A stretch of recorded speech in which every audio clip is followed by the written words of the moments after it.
Δέεται και με την ιστορία της Ελλάδος. Τι μου λες τώρα. Για να δούμε όμως ο Φερδινάνδος που το έχει φέρει, τι έχει να μας πει.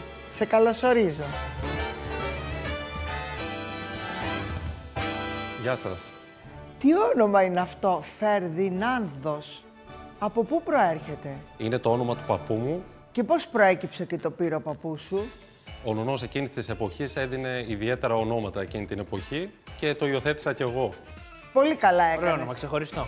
Αυτό που μου έχει κάνει τώρα εντύπωση είναι το ψαλίδι που έχεις ως παπιόν στο πουκάμισο. Μήπως είσαι μπαρμπέρης? Ναι, ακριβώς, πολύ σωστά. Φωνάζει Μπαρμπέρης. Είμαι μπαρμπέρης από τα Ιωάννινα. Έχω ένα premium barbershop στα Ιωάννινα. Premium. Ναι. Πρώτη φορά το ακούω ότι είναι premium το μπαρμπέρικο. Τι διαφορετικό έχει από τα άλλα τα συνηθισμένα. Για μας δεν είναι απλά ένα κούρεμα, είναι μια εμπειρία. Τι περιλαμβάνει αυτή η εμπειρία, ρε φίλε μου. Περιλα- Έρχεται τώρα ο Θάνος. Τι θα ζήσει ο Θάνος? Εξαρτάται άμα θέλει να πιει ένα καφεδάκι για να χαλαρώσει από την ένταση της καθημερινότητας. Ξεκινάμε με ένα χαλαρωτικό λούσιμο, κάνουμε το κούρεμά μας, πηγαίνουμε είτε στη γενιάδα είτε σε ξύρισμα, αναλόγως το τι θέλει ο κάθε Θέλουμε και πελάτης. φαλτσέτα. Εννοείται. Εδώ κάτω, εδώ. Επίσης, εγώ περιλαμβάνω και θεραπείες ατμού με όζον για βαθύ καθαρισμού προσώπου.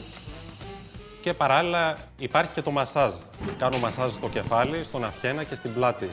Αυτό είναι Τέλεια. full service. Ακριβώς. Αυτό μάλιστα.